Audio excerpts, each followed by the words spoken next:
Plaintiff Lisa Dupree says the defendant is her daughter, and she's a great person. However, after Lisa loaned her money, she blocked her number, so she's suing for the unpaid loan. Defendant Chantel Jackman says she never lived in the same household as Lisa, and although she asked Lisa why she didn't raise her, she never got a straight answer. Chantel admits that she blocked Lisa, but insists it was after an argument at Lisa's house. Start with you. Chantel Jackman is my daughter, and she's a great help to me and a very much supportive person to me. And she is actually my go-to person when I need anything done on the internet, my house cleaning, such things. She's like a great daughter sometimes. But then I don't know what happened, but. She changed or something? No, she's just, the part that aggravates me is that she changes her phone number, she don't answer her phone, she puts me on block. When I call her and say, you got me on block, she says, no, I don't. And then she gets upset when I reaches out to her father or her sister and say, hey, have her to call me, what's going on? And then I say, you got me on block? She says, no, I don't got you on block. Why do you think she don't want to talk to you? My daughter is a very private person, and she wants to be very busy doing things. I don't know exactly what she does, but she tells me I'm busy, I'm working. Why do you think she would put you on block? That's what I'm here to find out. Okay. She gets upset when I reaches out to her father or her sister and say, hey, have her to call me, what's going on? And then I say, you got me on block? She says, no, I don't got you on block. Why do you think she don't want to talk to you? My daughter is a very private person, and she wants to be very busy doing things. I don't know exactly what she does, but she tells me I'm busy, I'm working. Defendant Chantel Jackman is being sued by her mother, who claims after she loaned Chantel money, Chantel blocked her number. Let me hear from you. Hi, sir. Lisa Dupree is my birth mother, but she did not raise me. I was raised by my father's sister, which is my aunt. I was raised in a very well home. I feel like my upbringing was pleasing to me, but I tried to build a bond with Lisa over the years. At what age? Well, I know her my whole life, but I feel like once I got old enough, about 19, 20 years old, I started to build a bond with her, and I asked her why she didn't. Same household? With Lisa? No, never. Never? No. That's not true. What is true then? That's not true. Okay, so we're gonna go there. No, we want to ask if she ever lived in the She lived household with her. together. Yes, I have. I lived in the household When? when she first came home from the hospital. I have lived with you Chantel didn't. You're often. right. Oh, go ahead. You stuttering over there. No, You're I have right. lived Go with ahead. her. I got you, ma'am. Go ahead. Thank you. She never lived in the house, and at age 19. As far as I was awake and able to see and remember, no, I did not live in no household with her. So when I got of age, I did try to ask her, like, why wasn't you able to raise me? And she gets a little defensive, and she says you was raised in a well home. You was well raised, so she doesn't really answer me. So I'm not really sure exactly what her reason. Do you want to answer now? Because at that time, I did not have my life together. I was homeless myself. I didn't have no directions and no guidance myself. I didn't even know how to raise her. So yes, I left in the house with a grandmother, and her grandmother turned her over to her aunt, which I stayed in the house. Give her some tissue if she's crying for real. And I left her in the house with her aunt, which I stayed in the house periodically while she was growing up. At some point, me and her aunt became distant from one another, and she wouldn't allow me to interact with her anymore. When she was about 15, 16 years old, they sent her to live with me in Florida because she was out of control and talking back in school. Most kids without their mother do become out of control. Yes, and Let me move back over to her. And don't nobody care about your crying. I care about her. You abandon your child and lie about whether she ever lived with you or not, and care little or nothing about her feelings. I don't know why we're here. Let her tell it. She told it. Go ahead, continue telling it. I will. Since she acted like she didn't know why she was here. I will recall when she just said, I did get sent to live with her at 16, but I left the next day. I didn't want to stay there. My personal reason, I just wasn't comfortable. I wasn't used to her, but I was 16 years old. She tries to get the impression that you stayed with her in Florida. It was for one night, yes, sir. Go ahead. to continue. So I tried to build a bond, throughout You my the one years. should be crying, by the way. That's why I have zero sympathy for her. I have sympathy for the victims or the survivors of trauma. You seem to have survived one of the worst traumas that a person can experience, the lack of a parent who is alive being part of their life. That's an extreme trauma. Psychologists say that it alters your sense of life. You walk around and your mind is like in a mental cloud all of your life. Yes, sir. Shaking your head like I know what I'm talking about. 100%, I agree. That's why I chosen to forgive her, because her story is her story. It's her story. But I don't feel like she's forgiven herself, which is why we keep clashing and having so much problems with us trying to build a relationship. I'm just being a child and I'm being a daughter. Sometimes my mouth might get smart, but that doesn't mean that you can take out what you haven't forgiven in yourself on me. So I feel like she does that a lot, which is part of the reason why how does she we do ended that? up here. She's constantly yelling at me about something. She talks very down on me, and I tell her this all the time. You speak down on me, and she calls me names a little bit, and I always say, I don't like it. I tell her that. Abandon you, and then when you come together, push you down. 100%. I agree. Yes. And I tell her this so she knows. And then cry when somebody bring it to her attention. The cry game. And she gets we very know how that defensive. goes. Stop talking about it. Let me cry so you can stop talking about it. No. We're not going to stop talking about it. I'm going to let you cry, and then we're going to get right back where we left off. Now, go ahead. She don't normally cry when we're at home. She gets very defensive and loud. And Oh, that's game. I know the cry game. You know that. Come on. I've been right where she was, and I know that's exactly what they do. When somebody showed them the damage that they've done, Yes. they try and cry their way out of looking bad. I know that game. Instead of saying, yes, I was what you say. My daughter knows that I've worked to redeem myself ever since we've gotten back together. No, your daughter says you've done nothing but put her down after you've abandoned her all of her life. Anything else? just to state for the record, she has a good heart. She is a good person on, one side of her.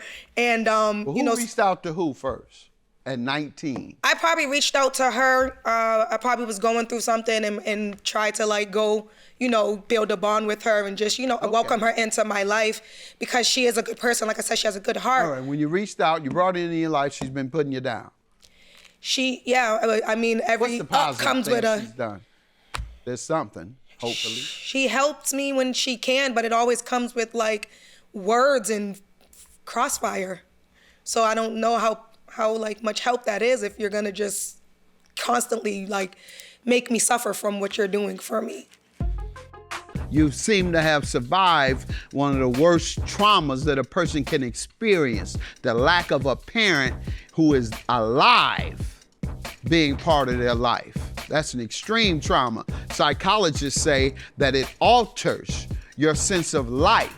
You walk around and your mind is like in a mental cloud all of your life. Defendant Chantel Jackman is being sued by her mother, who claims after she loaned Chantel money, Chantel blocked her number.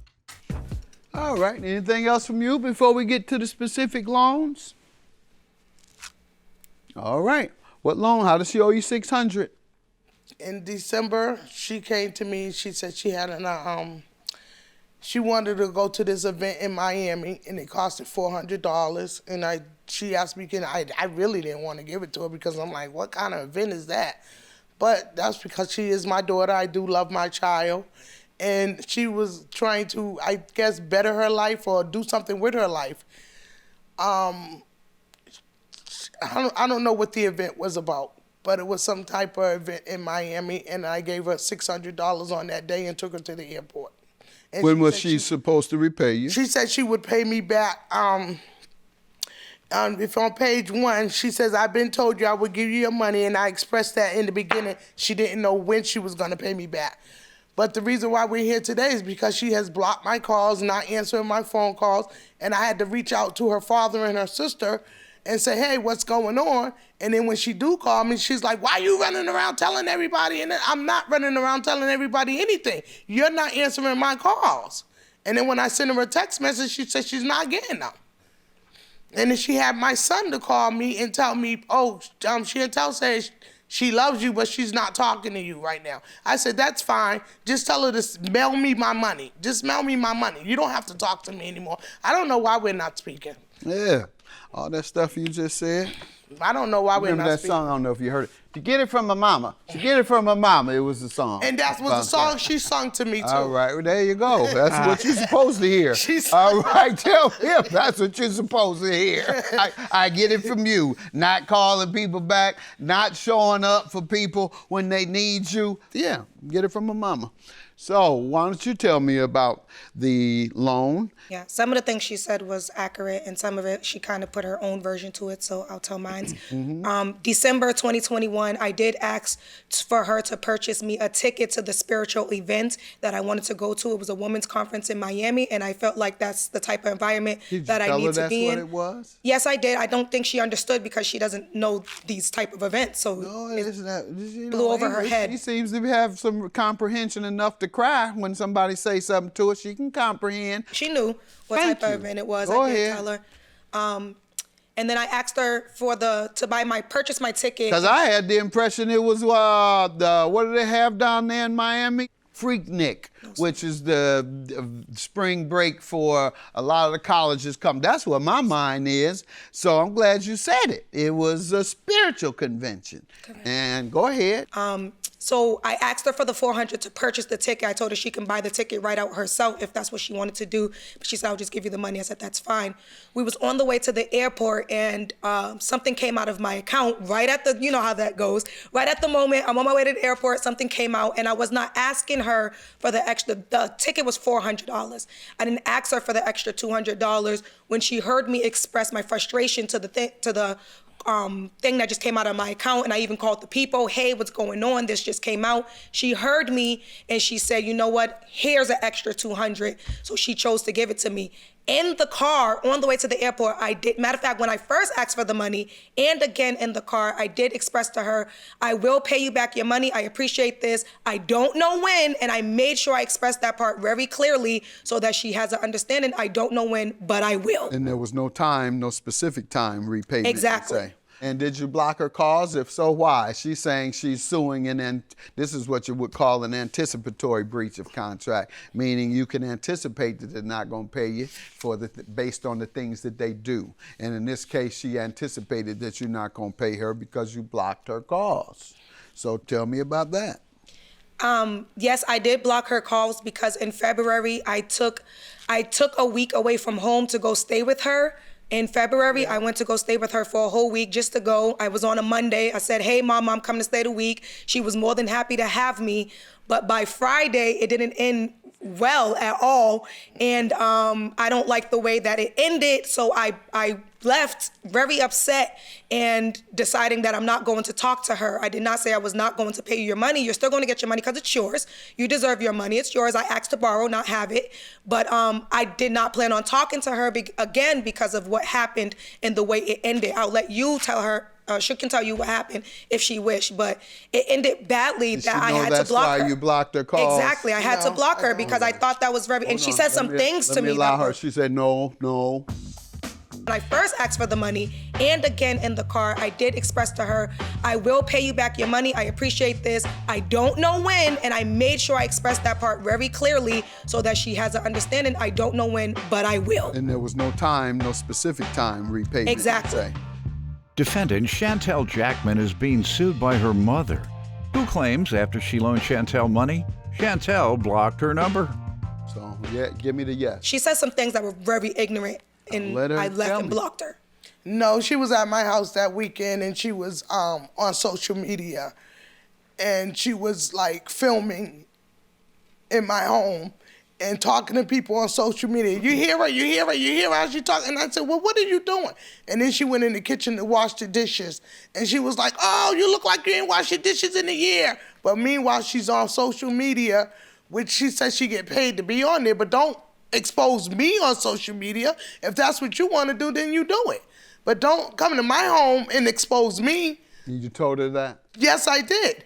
And she challenged me to a fight and was getting in my face. That's my daughter, and I'm like 260 pounds. She probably about 130. What I look like hitting her? What you said? Do you want to tell what you said? What did I? She felt was most damaging. More so, yeah. Well, I hope she don't say it, but more so of what she did.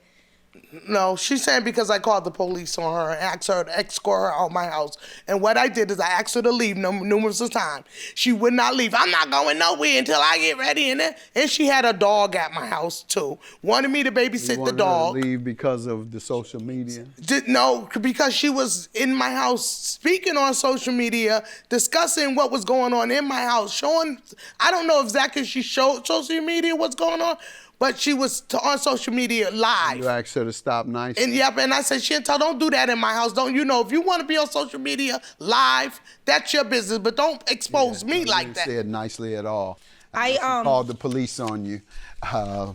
Not to get her arrested, but to escort her out my house. Started a major argument over the social media. Yes, I did. I see what the problem is. I told her, you want to be private, I want to be private too. You're a private person, let me be private. She said she would pay you when she was able to. She's not able to yet, so I'm going to give her more time. So the day your claim is dismissed, and you're going to have to wait a little longer for her to pay you. Hopefully you don't cuss her out, put her out, call the police and all that, or abandon her, or all the other things you've done to her all of her life to top it off with the lawsuit. Have a good day.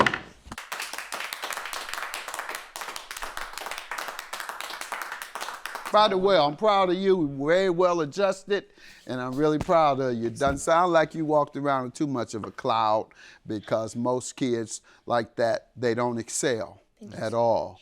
Yeah, I worked with them. I know them a lot, and so you're one of the best. Thank you so much. All right, God bless. Awesome. I'm gonna give you your money. Like the judge said, I have more time, so please do not pressure me. When I give it to you, I give it to you. And I'm done with this relationship because I feel like I gave you a lot of years of my life and it hasn't been very peaceful. So I just rather just cut the connection. I'm sorry.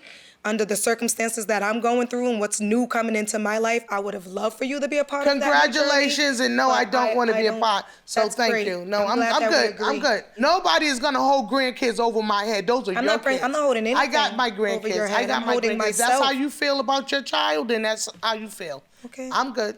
I'm good.